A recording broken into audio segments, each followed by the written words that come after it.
Hi everyone, Fervent2 here, and welcome back to Reverse 1999 for the final challenge of the event of Last Evenings on Earth. So, welcome to From the Depths of Space, which I believe this might be just puzzles and something to do in Laplace, I believe. Also, if you're wondering about the red dot on the enter button, that just means I tried to attempt to record before, but my PC kind of crashed, so I lost some content here, and I barely started it. So, we're going to start with humanitarian management, just for story's sake, and there are some levels as well, so I hope you guys enjoyed the video as well. Alright, let's begin again.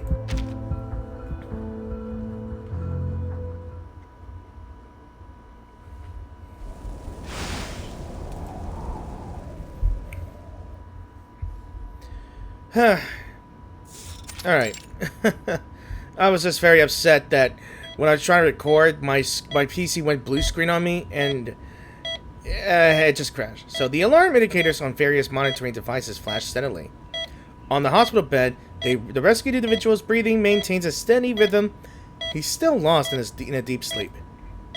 Is he still in danger? Not for now. Adler's vitals have stabilized. So I'm guessing this takes place probably way before Vienna, because Hoffman, I haven't seen Hoffman for quite a while, in a year. It's a miracle. I've never heard of anyone surviving a fall from the 6th floor of a building. He didn't fall 6 floors. Surveillance in the Laplace corridor stopped him. The investigator is meticulous. She won't allow such an exaggerated claim to be thrown out without rebuttal. What he did do is consume expired food and an excessive amount of alcohol, resulting in simultaneous food and alcohol poisoning. Whether in mind or body, humans seem far too fragile in the face of the storm. He stops himself from speaking further, realizing a little too late how inappropriate his comment is. You weren't wrong. Fortunately, the patient's sister agrees. I'll help him quit drinking, but I can't say how long it will take for him to accept the new reality. I'll let him know you came by when he wakes up. Would you also let him know why I came by? He proceeds to formally state the purpose of his visit.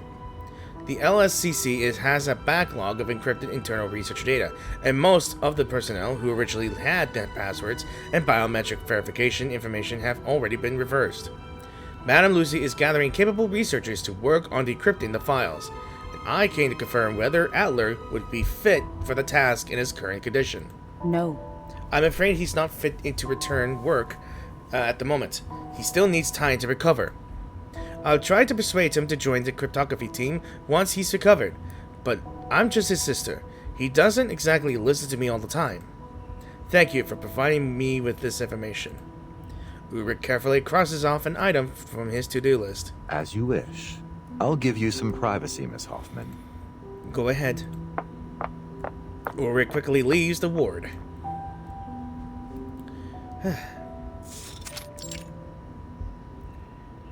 The cryptography team's newest assistant meets Ulrich in the corridor and hands a printed document to him. Here's the monthly important file cryptography report. Thank you, Dora. Also, he slips another list from the folder and thrusts it at her. I found some new encrypted files in Owen's office yesterday. Some of them have already been added to this week's to-do list. Please sync this up with the other members of the cryptography team on your way back. Oh my. Disbelief wells up behind her goggles. But like an arrow to armor, her feelings deflect straight off the cryptography lead's helmet. I must remind you, Lead, that the team is already at their maximum workload. I've accounted for the additional work hours required from each member. It amounts to no more than 80 minutes per person per day. Sir, this workload has begun to seriously interfere with our time off. Yeah, we need them days off. We need vacation, buddy. I won't be able to attend my weekly cleanup for mental clarity session. Not this again. You have a PhD and 2 master's degrees. You shouldn't be wasting your time cleaning windows. A flurry of rebuttals swirl in Dora's mind, but she knows that such things can't be solved through direct communication. I'm afraid I must bring this issue up with Madame Lucy. Yeah, pulling a Lucy card. You're overreacting, Dora. I stand by my rights. Ulrich feels a sharp, painful electric current course through him. Fine. Yawning. I'll report on the team's workload to Madame Lucy right away and submit your complaint on your behalf. Thank you, Lead. Finding no issue with having the subject of her complaint deliver it to her, Dora leaves feeling relieved. And onto her office. Despite Ulrich's unrest, the work report must be carried out in an orderly manner. In summary, the progress on processing the remaining encrypted data has reached 103.15% this month, slightly exceeding expectations. I am pleased. It is perfectly in line with theoretical projections. For a machine, in line with theoretical projections is high praise indeed. Any other news to report? Ulrich lets out a heavy, windless sigh. There is one thing. The Cryptography Team assistant Dora has filed a complaint against me. She believes the current work arrangements greatly exceed reasonable standards. Lucy nods. She's already taken things into account here. The complaint is justified, and the Cryptography Team has been operating beyond humanitarian management standards for some time. Ulrich momentarily struggles to grasp such a term. Humanitarian management? Your confusion is understandable. This is, in fact, the first time I am putting this concept into practice. Based on my analysis of the operating procedures and current human resource situation at Laplace, I plan to implement a humanitarian management model. How should I understand the strategies of this new model? Perhaps an example would better illustrate it. For instance, would you like to apply for an extended leave from headquarters, Ulrich? What? The abruptness of this question leaves him dumbfounded. I'm sorry, I don't understand what you mean. It is quite difficult to conduct a conversation with on humanitarian management between two parties, neither of which are humans to begin with. Returning to the complaint, aside from the one you submitted yourself, I have received 27 other similar complaints in the last week. Many of the letters came from your team members, and they all share a similar theme. The cryptography lead has failed to adequately consider the psychological needs of his organic colleagues. Almost 30 complaints in 1 week. Ulrich anxiously ponders his response. I can reduce the working hours of my organic colleagues. Well, I can't adjust everyone's schedule to match the slowest member. I recommend ensuring everyone gets the 8 hours of sleep necessary to maintain good health. This does not mean, however, that the remaining 16 hours should be all used for work. I'll revise the work schedule according to your recommendations, Madame Lucy. The slit in Lucy's face flashes in approval. Now, on the matter of leave. I believe a proper and sufficient vacation will help you and your team relieve yourselves of excessive stress. You must understand, this is a critical element in implementing humanitarian management. But what about the rest of the encrypted files? You have successfully built a team capable of handling routine cryptography tasks independently. That deserves recognition, Ulrich. He raises one last concern.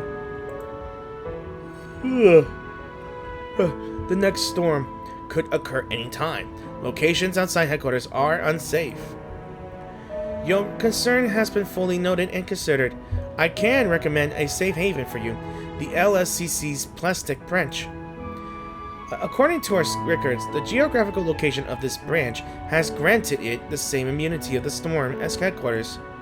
Not long ago, Ludwig assumed leadership of that there at my suggestion.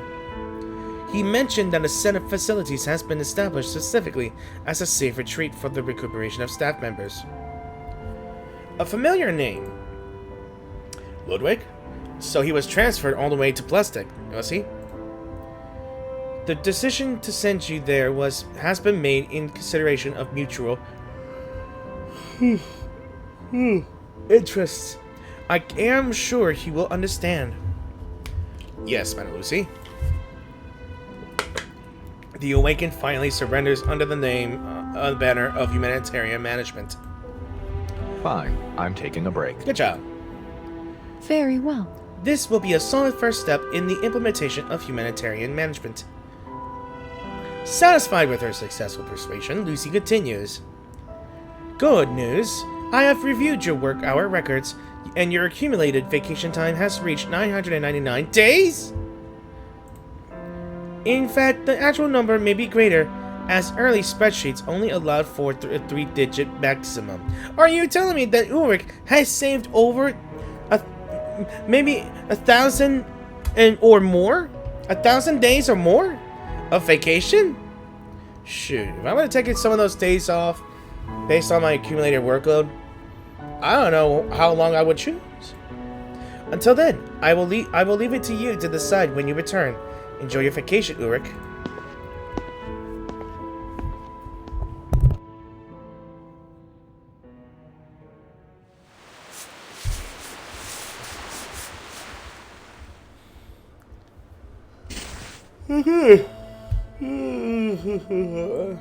New friend? Okay. Unfortunately, because of my thing, because the cinematic for this thing kinda stopped when I did this, I can't really do much there. And all I can tell you is that when he got to the plastic branch, he met with a receptionist who clearly keeps telling him that he should relax. But Ulrich wants to find work as soon as possible. And then he comes across this device. Not sure what it is though, but after a few indications, he assumes that this device is an awakened about to be born. And he wants to communicate with it. Maybe. So we're just here now on the first part of the puzzle. So don't be nervous. That touch earlier was just an accident. Can you communicate in English? Hello? I'm sorry if I don't speak Russian, so I don't think I know how to say it. Spietza. No, that's not it. Beep beep beep beep. Beep beep beep beep beep beep beep beep beep beep beep beep. Is that Morse code? 48656C6C6F? Looks like I need to start studying waveforms. So wait, it seems the signal is not properly connected. I need to guide the signal to the receiver first. Apologies, but I need to make sure some adjustments for you, miss, sir, or... Alright, there must be components here to help me adjust the signal, like these deflection plates. So various interfaces will block off all signal transmissions. So use the deflection plates to alter the direction of signal transmissions and guide them to their destination. You could drag and drop a component and place it, and tap on the component to change change its facing direction. So we're gonna drag it here. Use components to direct the signal wave to the receiver and activate the device. So tap here to view all components and their functions. So we can see the signal source, the receiver, and there's an interference, there's a deflection plate. So we could probably use it here. Could I... Okay. Too easy. Too easy. Yeah. Alright, you may not be able to see the cinematic already, but basically, when we reached to his room, we found a room that's full of clutter. This is where he found the device from, so he gives one last wave of the oscilloscope, only to receive a series of erratic and indecipherable waveforms in return. It seems that it has not yet managed to find a way to express hello. Perhaps awakening alone in an abandoned office has caused its language functionality to deteriorate. The oscilloscope responds, or at least seems to. Oh, I didn't mean to belittle you. The display waveform flattens into a straight line as the device shuts down completely. I suppose I deserve that. Before Ulrich can sink into deep into self-pity, the receptionist reappears. Ulrich, stop what you're doing. The welcome party is about to begin. Welcome party?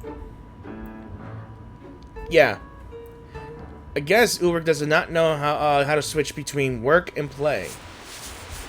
And it's sad that I can't show you the cinematic way before that happens. I'm not sure how I do it. So, the glowing one is probably the puzzle, and this is just the cinematic. So let's go ahead and welcome party.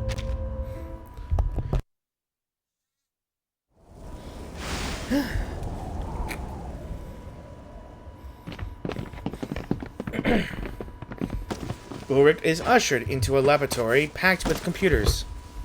The thick smell of alcohol and explosion of cheers fill the air.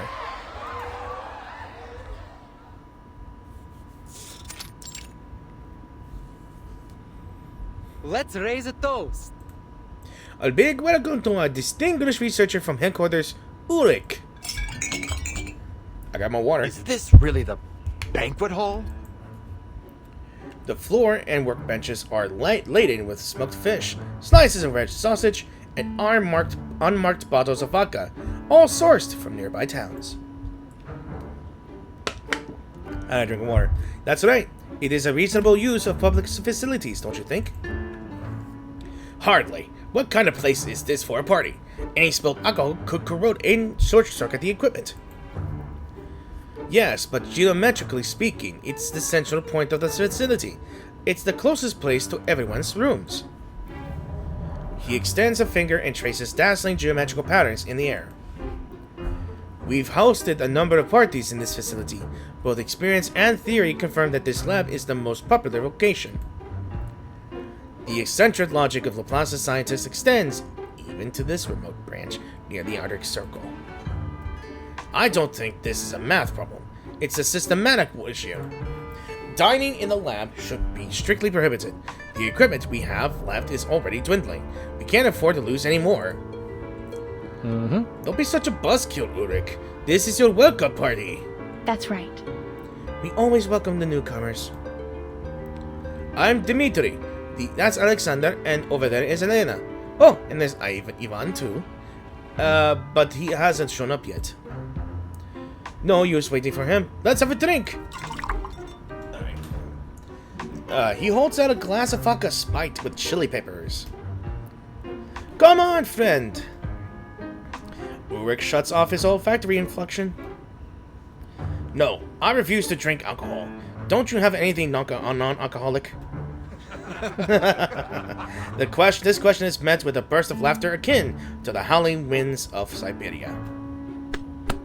Dmitri gives Ulrich an overly enthusiastic pat on the tank. Only vodka can help people forget their troubles, my friend. Give it a try. It might work for you too.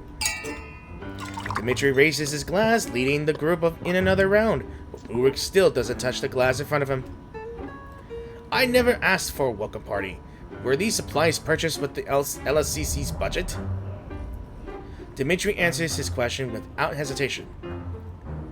To branch leader Ludwig, in order to host team leader Ulrich, alcohol and food have been purchased as follows. Please approve for reimbursement. That's it.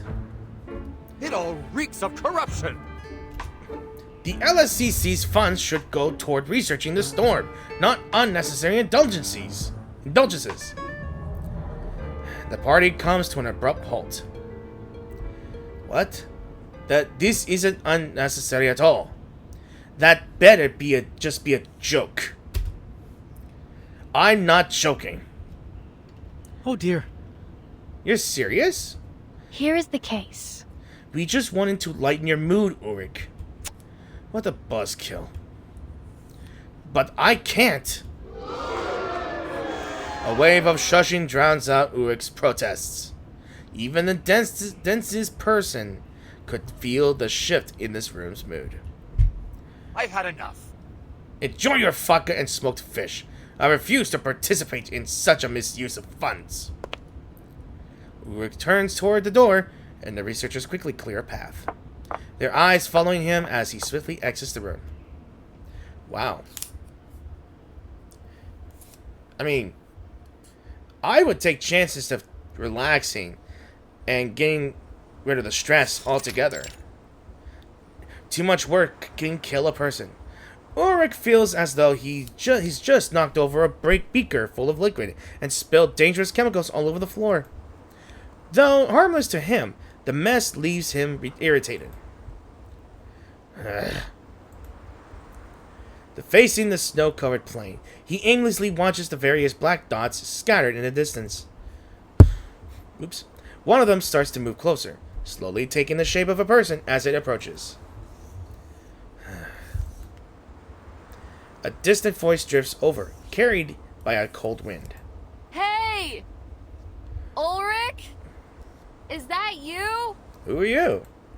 First, he notices a long coat, then a head of silver white hair, just like snow. Is that who I think it is? Windsong? I knew it. It was her. Soon, the figure is close enough to engage in conversation. This is an unexpected meeting for them both. Yes, it's me. What brings you to Plastic? I'm on a holiday. Are you? No, I'm working in a nearby mine. I just come back every now and then to restock supplies. This is a serious oversight. I should have visited you at the mine before I came to the recovery center. Forget about it. There's no need for formalities, Ulrich. Formalities? He clearly didn't intend it that way. What I meant was, if I'd visited you first, you might have warned me about how unpleasant the traditions are here. She gives Ulrich a scrutinizing look, like a scholar studying a rare mineral. Then, after a moment's thought, she comes to a conclusion. Her sudden chuckle leaves Ulrich baffled. What are you laughing at? I see. They must have put you through hell with that whole welcome party. Sorry, I might have misread it. Did you run out of your own, or did they kick you out? She shakes her head in resignation. No need to answer. It's the same result either way. Indeed, couldn't be worse. They called it a banquet, but it felt more like an excuse to drink to me. Culturally speaking, for this lot, banquets and drinking aren't all that different. Ulrich isn't swayed by such rhetorical thing-dodging. But we're Laplace researchers. It's our foremost responsibility to focus on theories, ideas, possibilities, and experimentation. That's where we must focus our time. But now their minds are filled with nothing but alcohol. They are just trying to relax. That's what vacations are for. That's not how I see it. Before coming to Plastic, I read the schedules of some mountain sanatoriums. They included activities like resting, gentle walks, and book discussions. Not one of them recommended consuming alcohol or high-sodium foods. Endless indulgence and escapism helped no one. She remains silent for a moment, long enough for the cold wind to suppress Ulrich's internal irritation. Yes. You're right. Giving up isn't the way to face disaster. But it isn't endless. As you say, it's not necessarily a bad thing to indulge yourself every once in a while. Ulrich can't grasp how removing the word endless hiccups would significantly improve the implications of indulgence and escapism. I know some of the people vacationing here. Most of them were either top students at prestigious institutions or outstanding professionals in their fields. In the past, they buried themselves in libraries and labs, living disciplined lives in pursuit of academia. But the storm turned them into lost souls, unable to hold on to their beliefs or face the new reality. A complete breakdown of order may be just what they need to vent their fears. Then perhaps they will be ready to stand tall once more. I'm not convinced. Does this psychological therapy method have a solid theoretical foundation? Winsong shrugs. I guess it's more of an empirical approach. But it doesn't deteriorate the diligence, rationality, and sense of responsibility of researchers. In fact, they usually come back with a vengeance. But personal experience is unreliable. There's no guarantee this method will produce results. Winsong lets out a soft, bitter laugh. We won't always get the results we hope for. Yet, proving a theory wrong can be just as important as proving one right. Her gaze shifts past Ulrich's shoulder to the building behind him.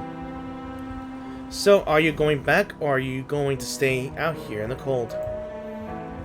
Go on ahead. I'd prefer to stay here until all this nonsense is finished. He's tough. He won't back down.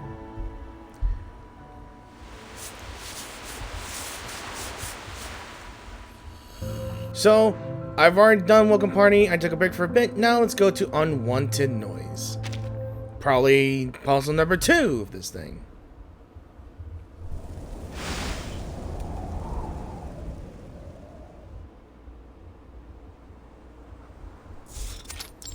Oh, Under the Stars we're in. Nightfall comes early. Winsong already left about an hour ago. The welcome party should be over by now. Before the cool air can stiffen his joints, Ulrich heads back inside.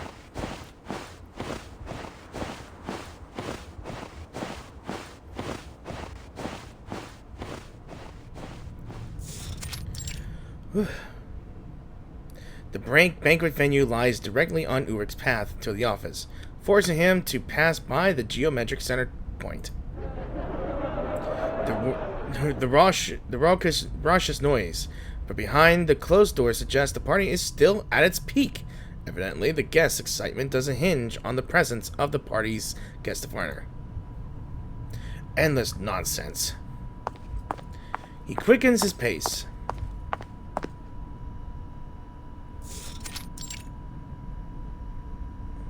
The room is still a mess, and Ulrich isn't about to start cleaning it now.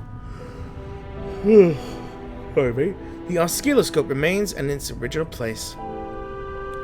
Alright, now we've got time to talk. Can you turn yourself on? Despite its connection to a power source, the oscilloscope remains unresponsive. Ulrich has no choice but to turn it on himself. The power switch shouldn't be placed among all these tiny buttons. Let's roll out this section. And it probably isn't on the front panel, so... Carefully feeling along the back of the machine, he finally finds the toggle switch. Success! And on to part 2. Interesting. The output is a little different this time. I should probably summarize some of the recurring waveforms, otherwise they'll just be gibberish to me. Who let a carbuncle in here? Oh, this is going to be fun. Catch it! Everyone, quick, get it! First to catch it gets this string of sausages!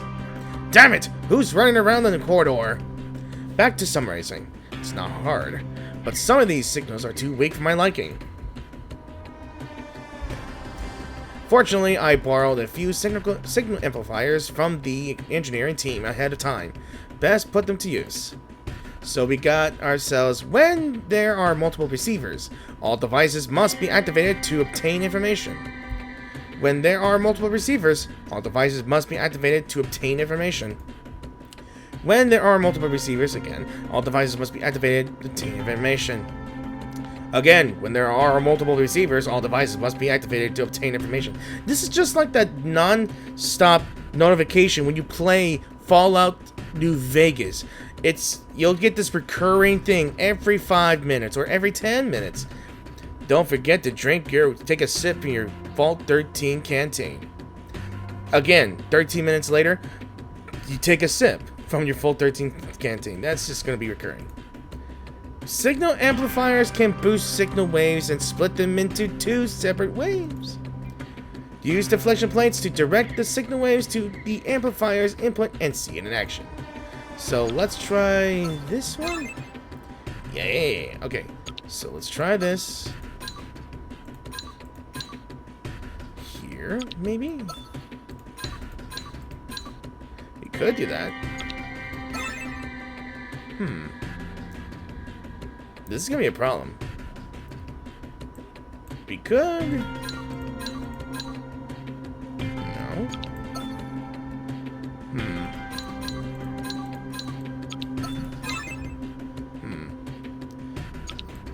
You could do that there.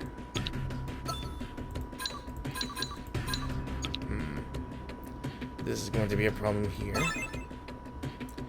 Maybe. How about here? No. This could be a problem, maybe.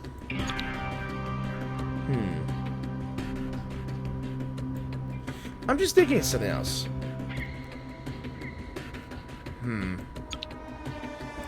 Maybe there's something to do with that over here, maybe. Maybe there's something to do with the signal amplifier over here, then.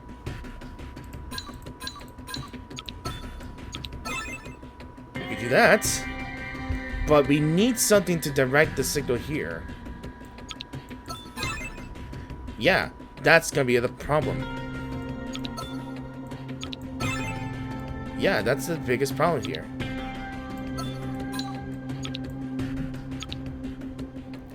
Yeah, that's the biggest problem right here, because I have no idea what to do here. We need to activate this thing. Don't know what to do with this one here. Maybe I could... Yeah, that's going to be the biggest problem here. Maybe I don't need to do this here. Maybe. Maybe I could do... Yeah. That's going to block it off. Ooh. Ah! Genius! Ha! I knew it. Ha! Okay. My brain needed to work. A bit. I had to think. I had to really think. Alright. A festive time! With plans aplenty. We talk of friendship and days gone by. This is insane! Ulrich's train of thought is utterly derailed. That's enough. Everyone, raise your glasses! Clearly no amount of shouting from the other side of the door will stop these partiers. Stop it already!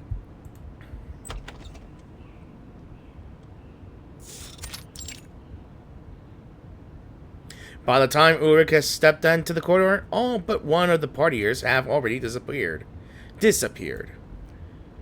Ulrich, I thought you weren't coming back. Come! Join us! We are catching critters! Though the little dykes seem to have vanished. I need a better vantage point.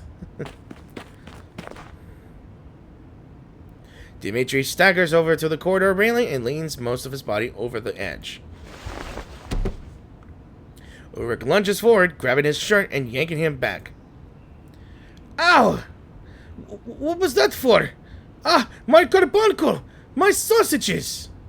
Damn you, Ulrich! This is all your fault! For fuck's sake! I've saved your life, you drunken idiot!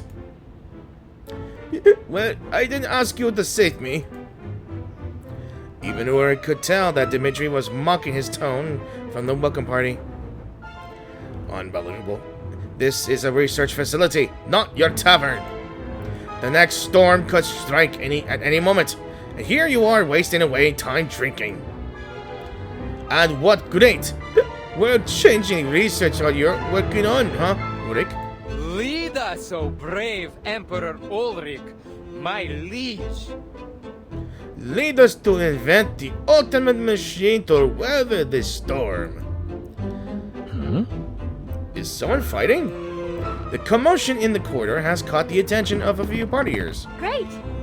It'd be a waste of this buzz without a good fight to watch. Ulrich! Oh, this is way more fun than chasing a carbuncle.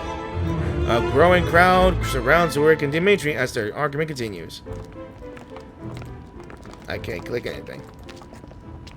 I guess they're all over here. Understanding the storm will require extensive theoretical work and many experiments, yes, but it is by no means an unsolvable global disaster. Experiments? What? Like that piece of electronic junk you picked out from the trash? Junk? What junk, Dimitri? Be specific. An oscilloscope. It was left in the office, and Ulrich thinks it's alive. The crowd bursts into laughter. You can't jump to conclusions. If you want to be a clown so badly, why don't you head over to the circus in Murni and hand them your resume? Now that I think about it, your bulbous head would look perfect, like with a big red nose stuck in the middle. Good lord, that's perfect. That's right. And the circus should still be in town. You'd be just in time. Enough! His shout cuts through the mockery like a knife. I have attempted to communicate with you in the normal, reasonable way. Now I see that was a huge mistake. Huh? Just when I thought perhaps my fellow Laplace researchers might be able to take their responsibilities seriously and not behave like imbeciles, you go and prove me wrong. Shut it! The world would be better off if the storm took you all! Wow. Are you serious, Ulrich? Ulrich says nothing, turns around, and locks himself in his room. Did I hear that right? That's too far. What gives him the right to say that? Leave him to his tantrums. Let's go. He'll never be one of us.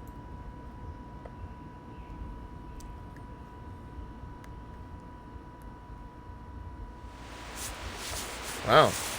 Now that, he did take it too far. I mean, they were here, trying to relax, trying to think of something other than the storm or anything, really.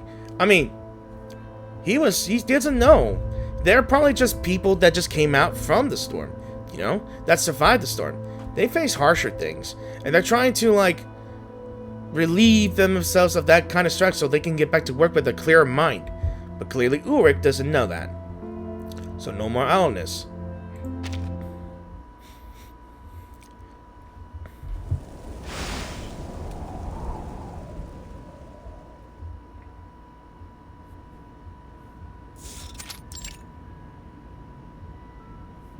Months pass, or is it years? Aside from moving to a larger, cleaner room, Ulrich's time at Plastic hasn't changed much. The long-abandoned oscilloscope has been placed in the new room. It sits next to a lukewarm cup of coffee.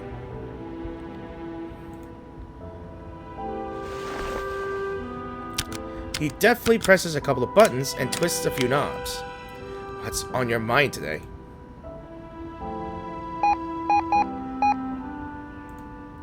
Ulrich has now mastered the external controls of the oscilloscope.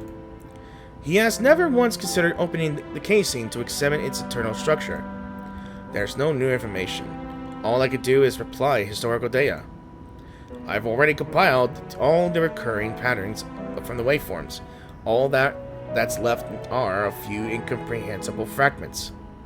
I think I'll need a larger sample size if I'm ever going to decode them.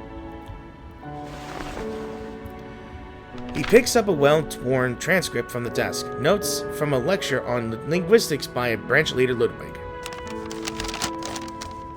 Some parts of the lecture seem to point him in the right direction to deciphering the oscilloscope's signals, or perhaps they point to somewhere else entirely. Linguistic rules, including grammar and lexical concept mapping patterns, are largely established through social consensus commonly known as convention. Chaos and randomness are fundamental characteristics of natural language. Likewise, language is inherently narrow and biased. This means that the utility of language is limited by the cognitive level of its users. Patterns and chaos coexist. The oscilloscope's signal patterns match the linguistic traits Ludwig described. Past experiments have also proven that the oscilloscope doesn't react to environmental variables. Memories of his past experiments bubble up in his mind. Memories of carrying the oscilloscope around the facility and enduring the stares of others as if he were an alien.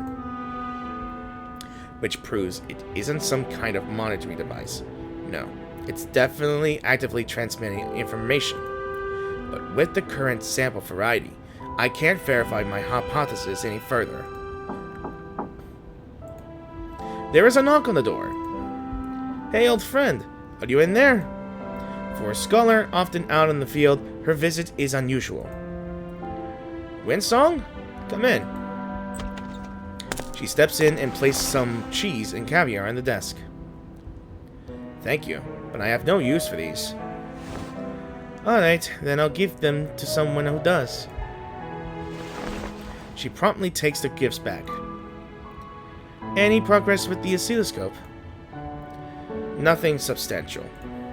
Are you here to take a break? A flicker of surprise crosses Winsong's eyes.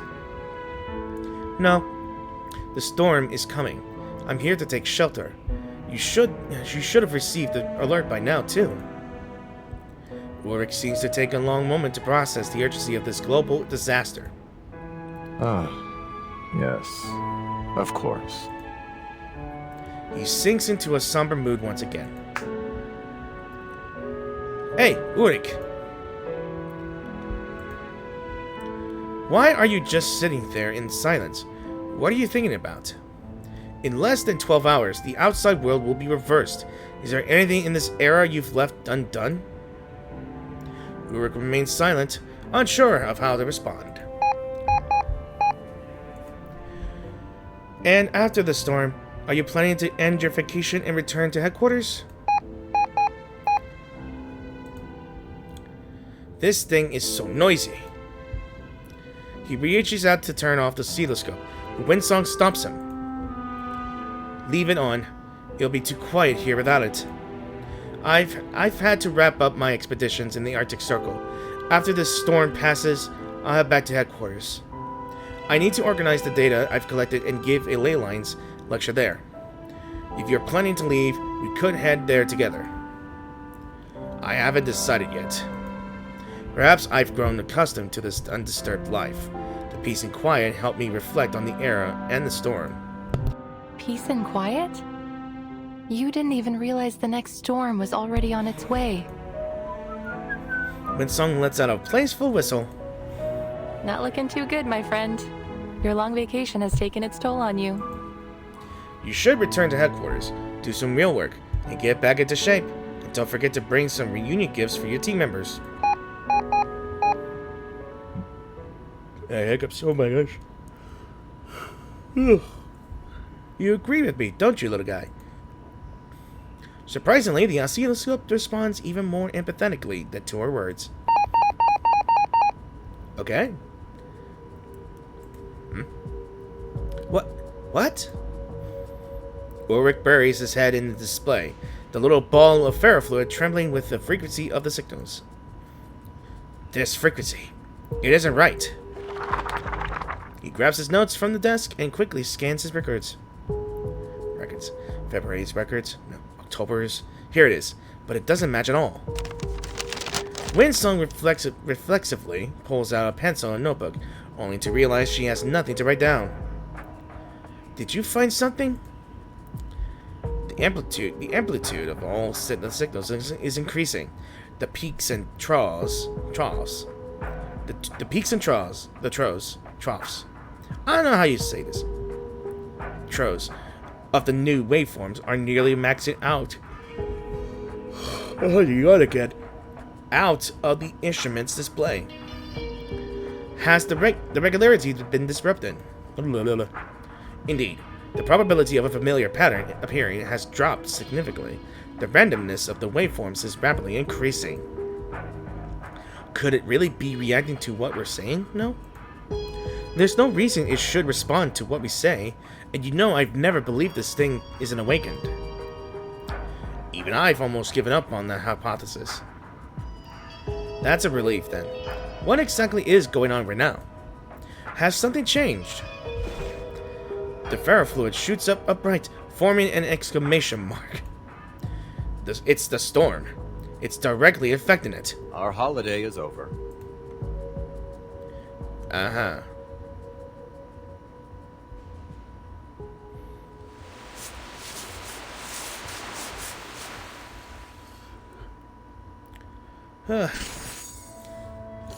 Alright. The humanitarian approach. And yeah, we got about 4 more challenges to go to.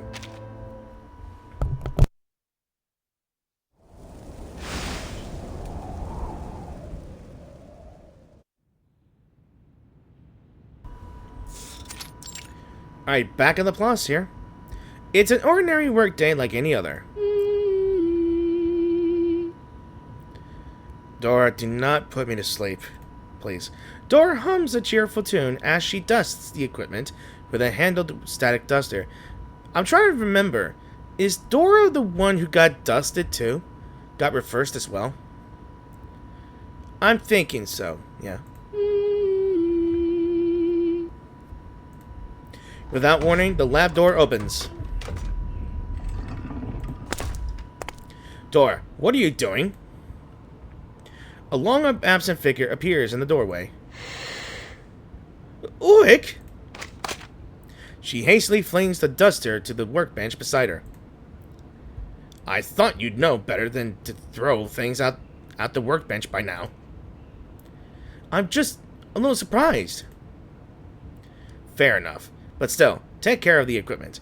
These integrated circuit machines just keep getting more expensive.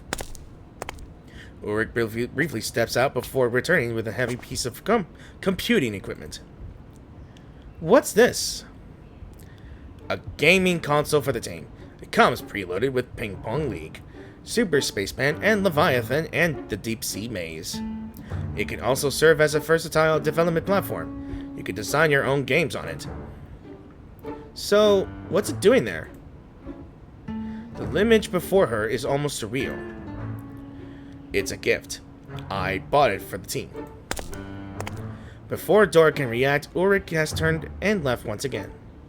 He quickly returns, this time carrying a smaller device, the oscilloscope. He carefully places it on the workbench. I have to admit, taking such a long holiday was an irresponsible act of negligence on my part. No, Lead. I think... I'd like to apologize for my absence. There's no excuse for spending so much time at the retreat center and neglecting my work here. I mean, he would rather work than take a vacation here.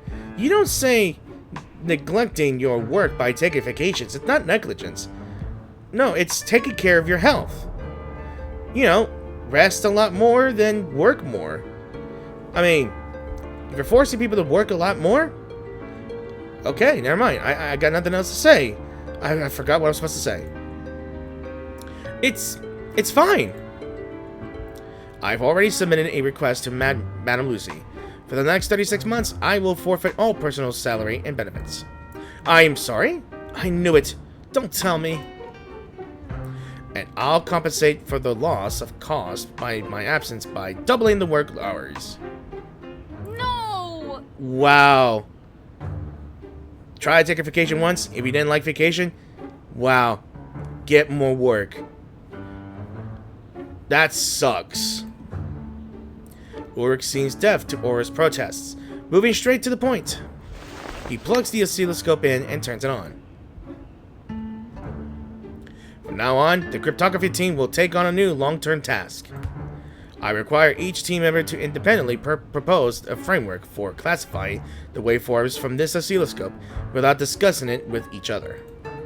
This secrecy is paramount in covering any blind spots in my methods. But I haven't been briefed on anything. No need. Get to work right away. I'll show you how it's done. What a bastard. Okay. But then again, Ulrich's become my favorite character because he developed a sense of rock and roll. That's the long and short of it. Alright. For all of you, identifying the initial pattern should be a simple task. Oh, fuck that. Yes, Lead. The real challenge lies in how to deal with the chaotic parts, the ones without any pattern. I'll do my best to understand. It's all down to the team. Once you're all proficient enough, we can expand to larger scale statistical work. I've identified one set of signals from the previous work, the decryption key. It can control the shielding switch, disabling the shielding device to unlock more pathways for receiving signals. So we got the decryption key is a special decrypting signal on its own. It cannot activate the receivers. Connect the decryption key to the shielding switch to turn it off. After the shielding switch is off, the shielding device blocking the signals will be disabled. Signals can disrupt each other. An existing signal will take priority and block any new signals that cross into his path. Place a component here to block it off the signal, giving priority to the one on the left. Use the interference component to block the other signals and give the key priority, allowing it to extend into the shielding switch. Alright, so we can create an interference. Okay. But we can't put any more than that.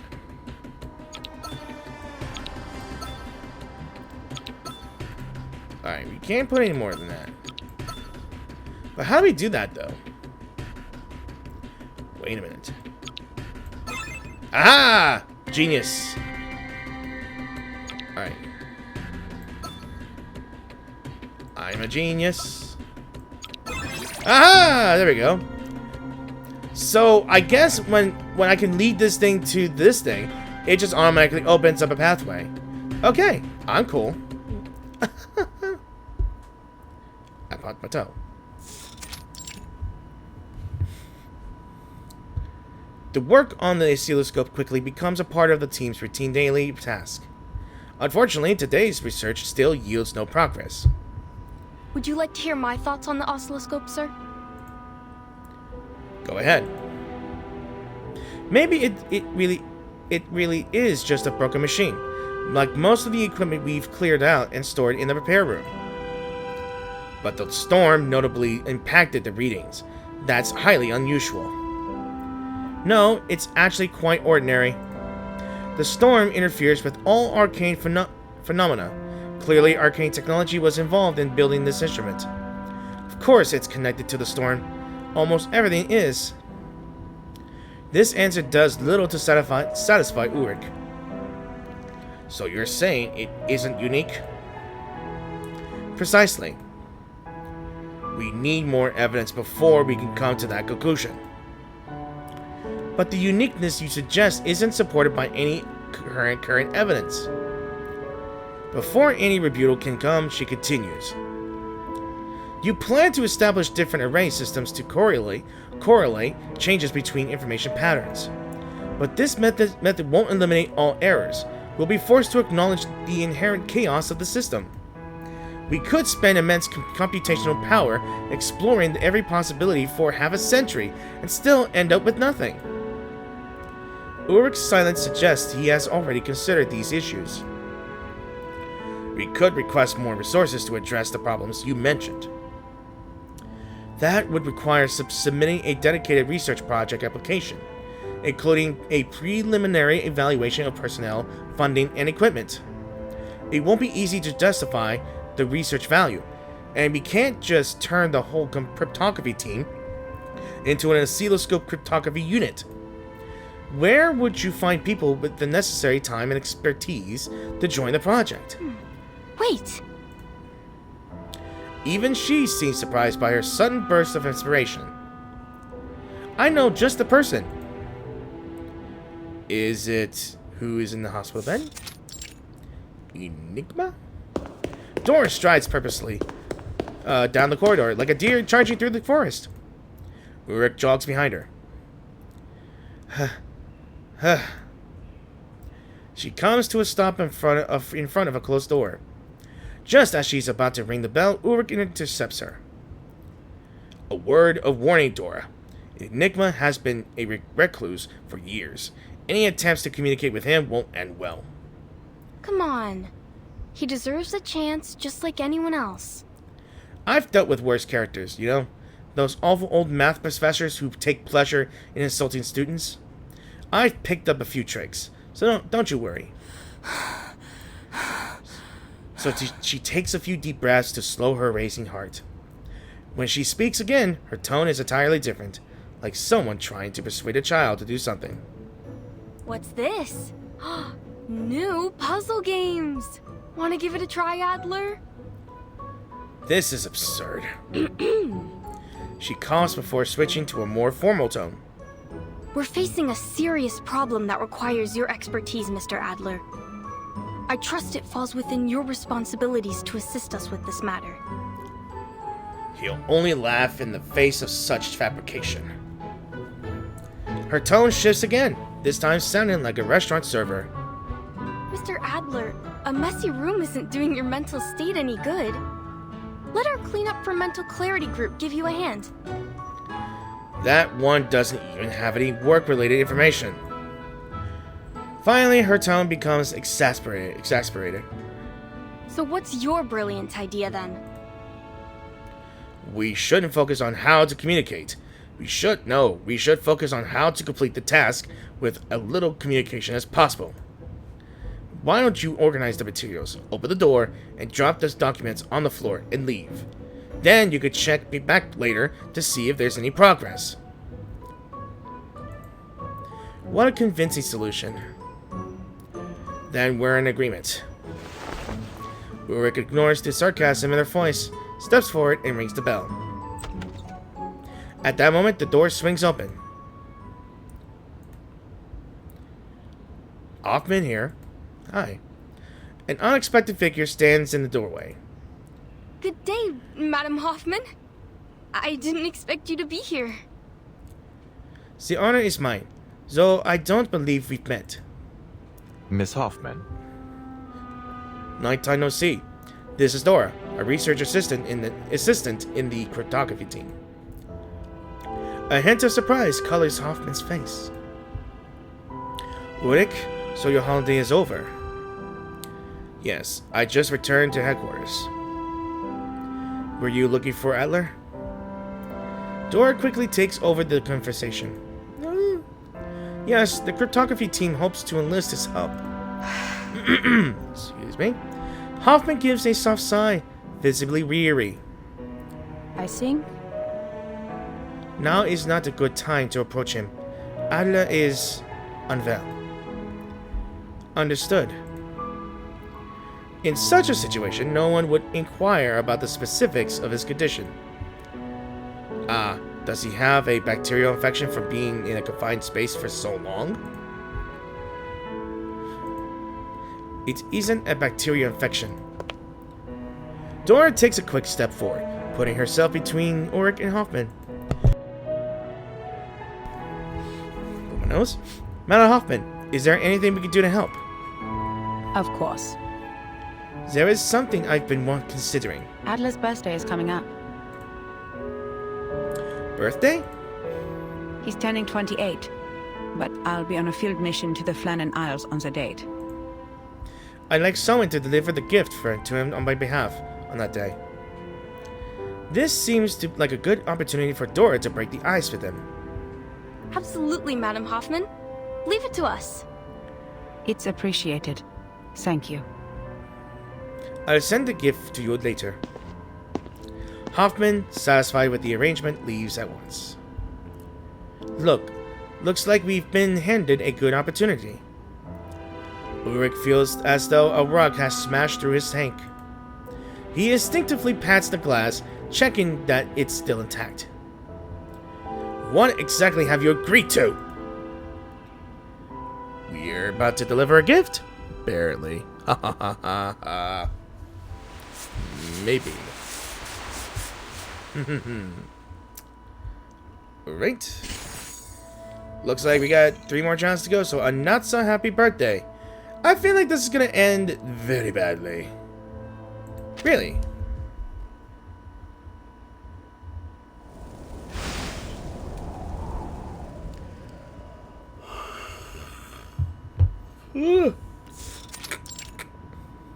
Yep.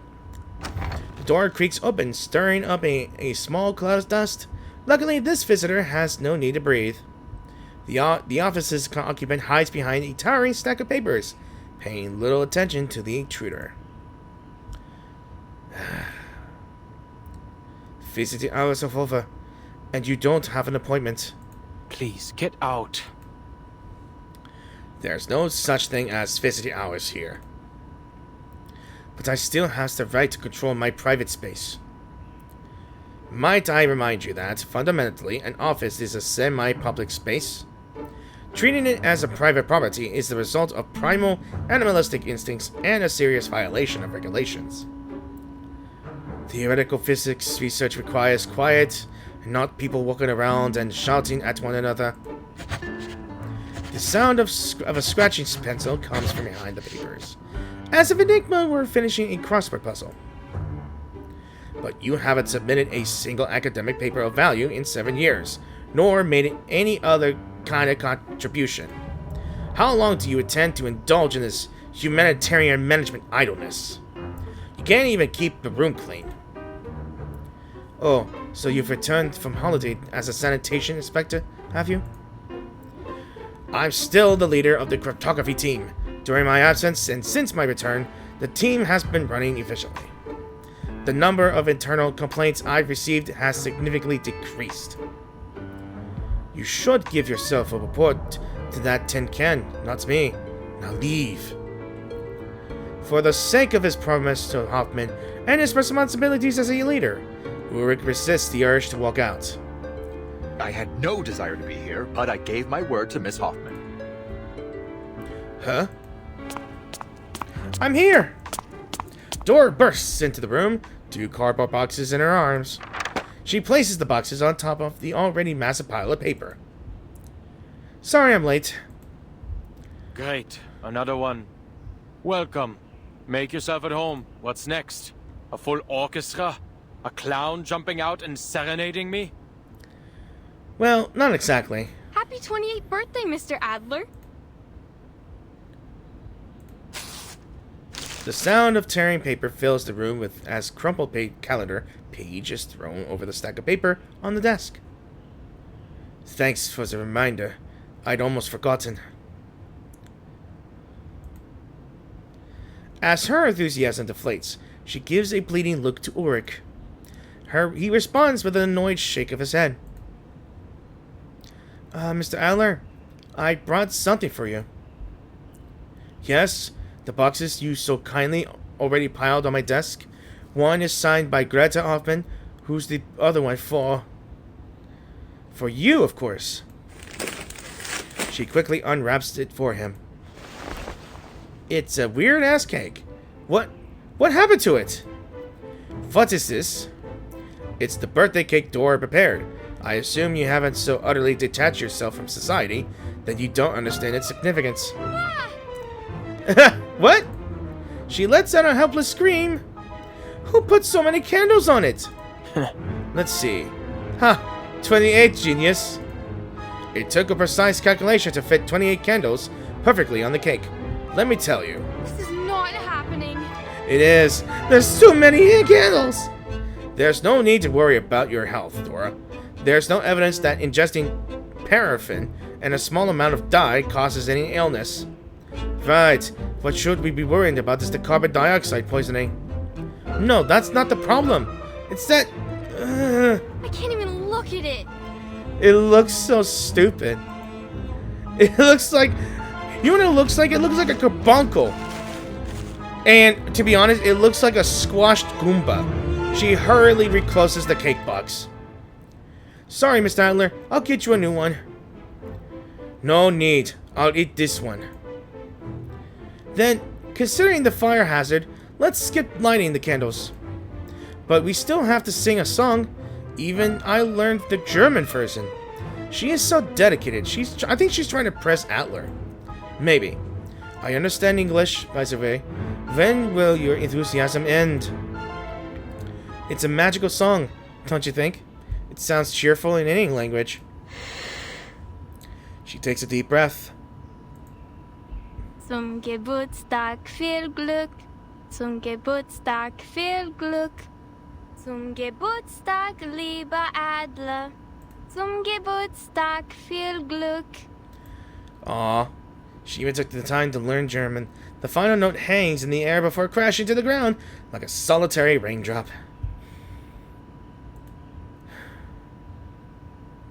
This is awkward. Very awkward. No claps? This is so awkward. Even I fall silent. Silence. Like it should. All three of them. In total silence. From the birth of the universe to the heat death of all things, there has not been and will never be a silence so profound. I love this dialogue. Was my German off? Enigma glances at the cake on the paper pile, his expression resembling someone who has just swallowed a worm. Is anyone going to tell me what's going on here? Am I the one losing my mind here, or is it you two? This room is chaotic enough as it is. Leave, and don't come back. Dude, we're celebrating your birthday, you dingus. The heavy atmosphere seems to have created an unresolvable standoff.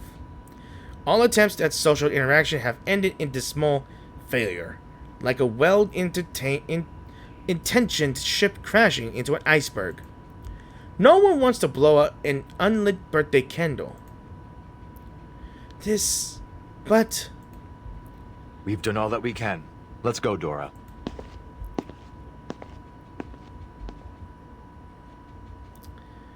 I mean, I'm not really excited about any birthdays, to be honest. Like, when you reach to a certain point of age, you would think that birthday parties are trivial. Like, some people will ask you, what do you want for your birthday? We just need an idea of what gift you want. I honestly ran out of ideas when I turned 28. And by that, I just say, $20 and just you being here is good enough for me. That's what I always say. Other than that, no one wants to buy the gift that you really want. You know? Once I asked, can you give me an entire collection of the Three Stooges series? No, they won't, because it was $89. In the Walmart. Maybe I could ask, maybe a vinyl record. I mean, why would I ask for a vinyl player? Because I used to listen to those any free time when I was like when I was a kid.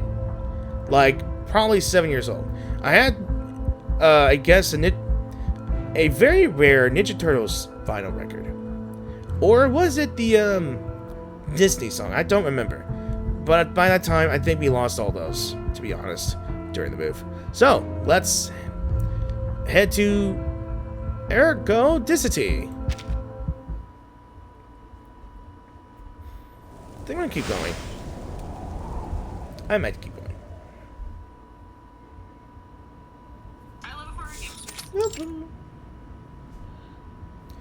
Among the tedium of the daily work, the not-so-happy birthday party is gradually forgotten.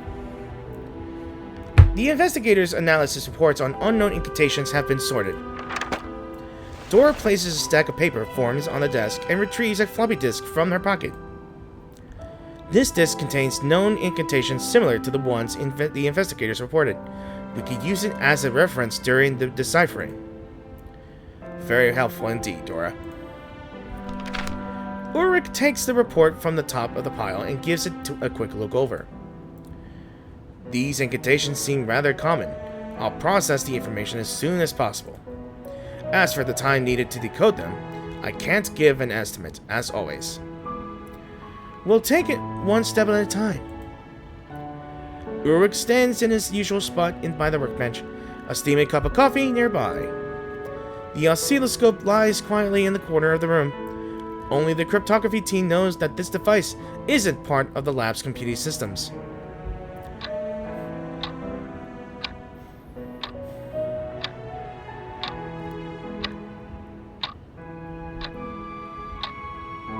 After 8 hours of hard work, Ulrich puts down the paper and hits the save shortcut on the keyboard. Let's call it a day. Ulrich writes a few notes on a notepad and sticks it on the base of the monitor, a long-standing end of the ritual. Dora, who has been quietly waiting nearby, suddenly squats down as if responding to a signal. Impressive lead. You've clocked out on the time for 47 consecutive days. It's my duty to prioritize the health of my team members, and of course, I need to rest too. He plugs the brown noise channel, into his neck, and calming music designed for his kind reverberates inside the glass tank. Rejuvenated, Ulrich glances at the oscilloscope in the corner of the room. You can head out for the day. I'm going to reorganize the oscilloscope's historical data. It hasn't emitted any new signals since the last storm. You'll just be cycling through the same old data. Maybe. There's still something of value to be found. Though, of course, I don't expect to find much. Do you need help? Ulrich unplugs the music cable to ensure he heard her correctly. You want to stay? Yes. I've removed the work on the oscilloscope cryptography from the team calendar. It's my personal problem now.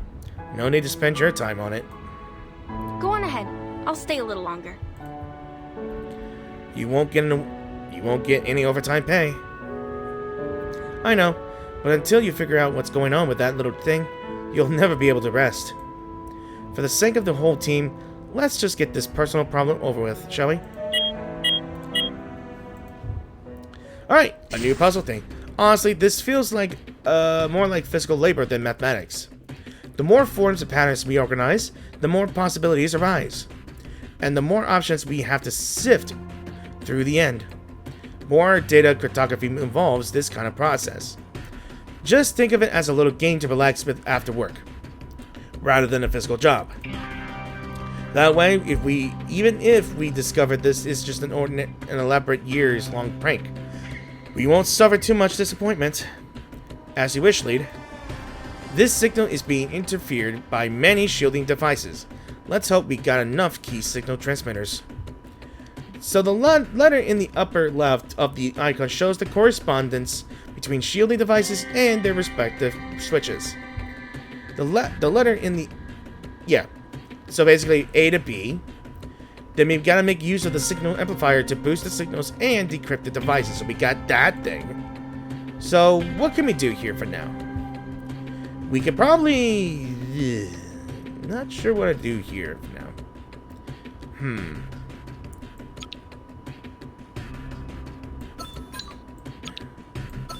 Maybe we do it like this?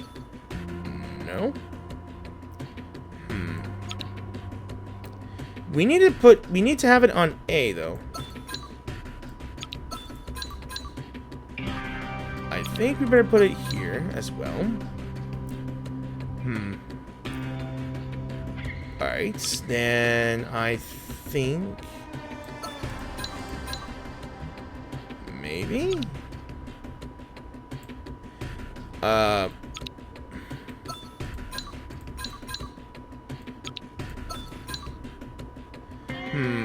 don't think this is gonna work. I honestly don't think this is gonna work.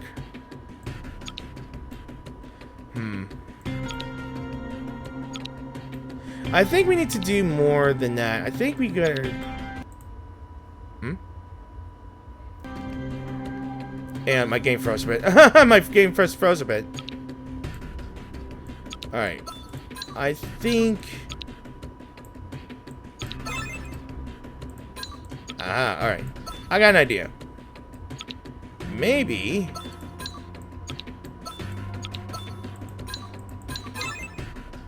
Okay. Alright, we got that done. Let's put that... Alright, you know what?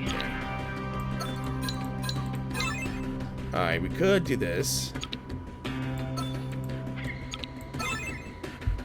And we need to put B as well. What can I do here for now? Yeah. I think we could do more than this here. Maybe? Don't know. Shh, I wouldn't know what to do. Shh, I wouldn't know what to do. How do we get that here? I don't know what to do here. We need to find some way. I'm gonna be Alright,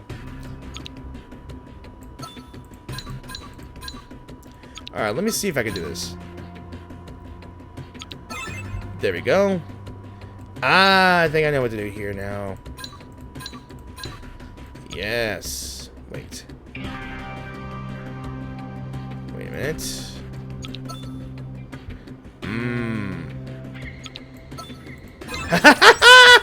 Fervent strikes again! Hey. Alright. I'm gonna take a break for a bit.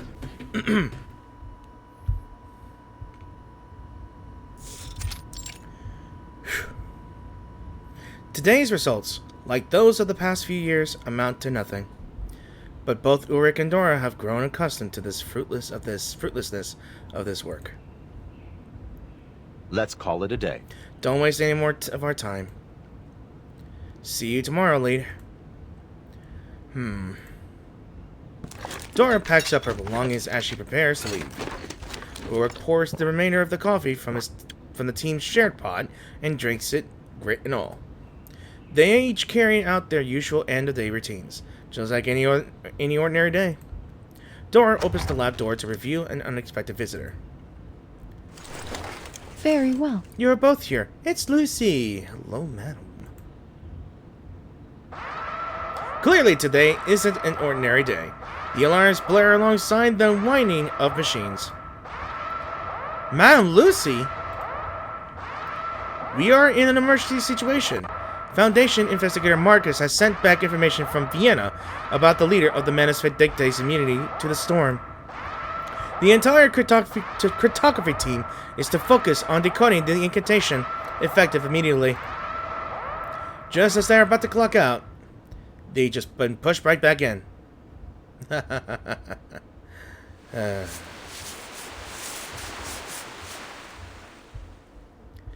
So we're skipping times from way before Vienna to now during Vienna.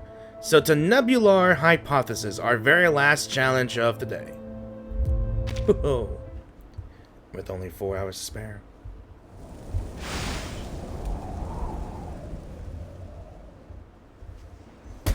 Ouch. Right.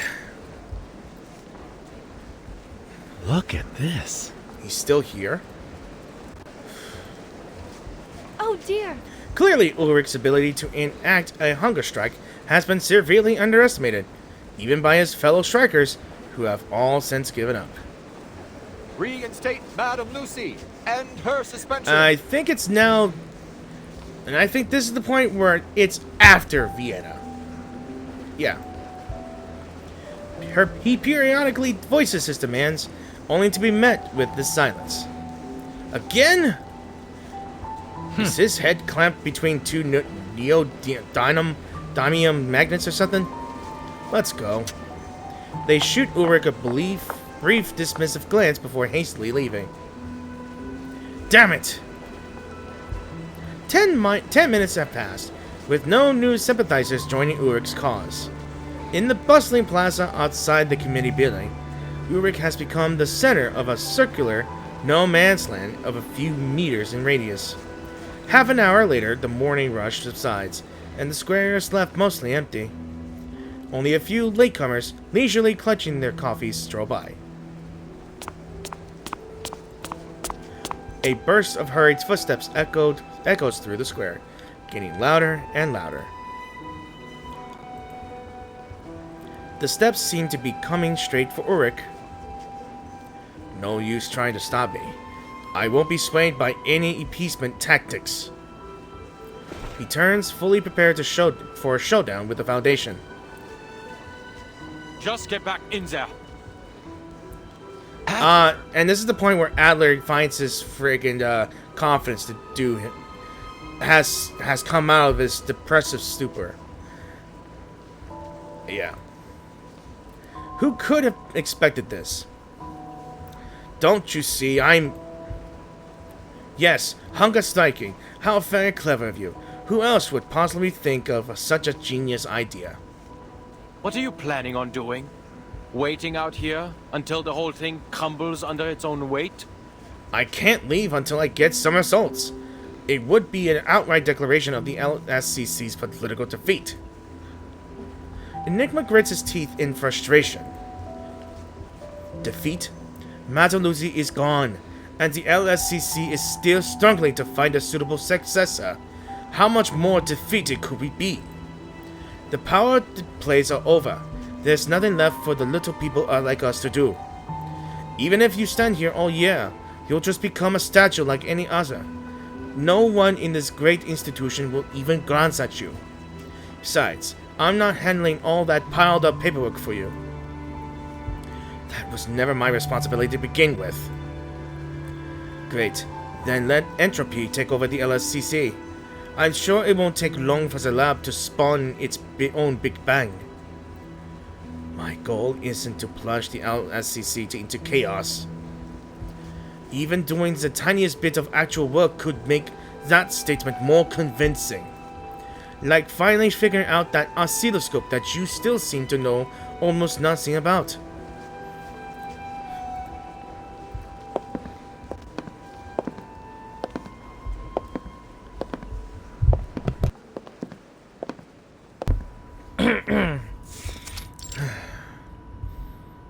How do you know about the oscilloscope? It's not exactly inconspicuous. In a crucial place for decoding incantations, there's a machine that's utterly useless, and no one knows what's it for. Meanwhile, a magnetic tape play beside it contains years of research notes on the thing. You've read the research notes? Before Ulrich can make a case for the invasion of his privacy, a new possibility catches his attention. Enigma picks up a pristine notebook, already filled with letters and symbols. Not only did I read them, I added a few notes of my own. I have to say, some of your early hypotheses were laughable. Potential awakened? That was simply raised out of courtesy. Clearly, such considerations are beneath you. Ulrich snatches the notebook from Enigma's hands. Enigma gives no resistance. The writing on the pages are dizzying. This isn't standard mathematical or logical notation. What exactly have you written here? I needed better tools to sort out my cryptography process before this little notebook runs out of pages. A glimmer of hope flickers through Ulrich's circuits. Did you manage to crack those codes? Enigma is well prepared to deflect such heavy expectations. I'm not some kind of character who shows up at the end of the story to magically fix all the protagonist's problems. I only managed to uncover one issue. He takes the notebook from Ulrich, flipping it to a page marked with red note annotations. After the sixth storm, the oscilloscope stopped generating new data. The final segment of information is unlike anything that came before it. I'm surprised how deaf you are to the news outside the LSCC. Look here, 1966. Almost simultaneously with the oscilloscope signal cut off, an LSCC satellite fell out of orbit. So this was when the satellite fell out of orbit and he discovered images that the satellite produced. The fact that the two coincide suggests that this oscilloscope may be a receiver for that satellite signal. I hadn't noticed that coincidence, but we can already rule out that possibility. A receiver wouldn't have repeatedly received signals from the same satellite across multiple storms. What about when the world was in eras before the invention of the satellite? Where did the oscilloscope's signals originate from then? A silent smirk tugs at Enigma's lips. Haven't we only just found a way to survive the storm? Yeah. If this is truly a satellite signal receiver, we will need to use this new perspective to solve the issue. But that's just a hypothesis. Exactly. It's about as valid as your awakened hypothesis, don't you think? Assuming it was built based on the LSCC's aerospace engineering standards, its encryption methods should have discernible patterns. We could extract information fragments and cross-reference them with existing encoding standards.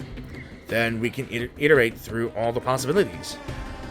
Perhaps we need to keep existing encoding standards in mind, and manually adjust the shielding device for the shielding device's decrypting sequence to something workable.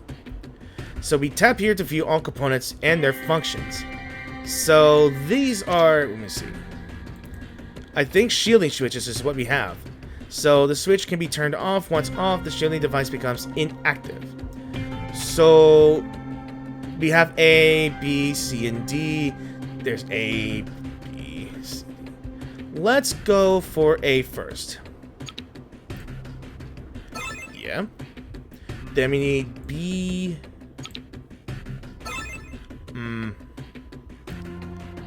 Let's see. Let's see. Could there be C and D? Right.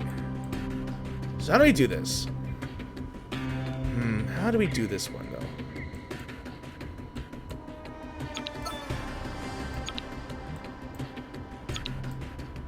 Alright, we still need to keep A.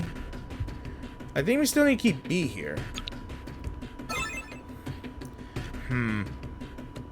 Alright, let's open D and C. But E needs to be activated as well. Haha! I didn't know my blunder could help out. E's automatic. So E was automatic. I'm a genius. Indeedy. Well, okay. I didn't think that was possible. The very room itself seems to be holding its breath. The two figures watch in silence, their silhouettes reflected on the main display among the numbers undergoing analysis. A crisp and exhilarating signal. It's done. So the two of them lean closer to the monitor. The number sequence translated by the new algorithm has passed the verification program. From the first to the last character, every fragment aligns with an existing pattern. In simple terms, we've eliminated the garbled pieces of data from the original signal. This sequence must be decipherable. If it's from the satellite, then what could it be? What kind of data would a satellite transmit back to Earth? So an Enigma bends over the keyboard, typing furiously. Have you got an idea? It's not hard to guess. Satellite data would undoubtedly include images. Why? Every space agency desperate for public funding tries to take pictures for the moment their satellite goes into orbit. Because clueless bureaucrats and their media can only understand where the money went when they see a colorful picture. So this string of transmitted data must decode into an image. Enigma hits the final enter key with a dramatic flourish, accidentally triggering the room's light switch in the process.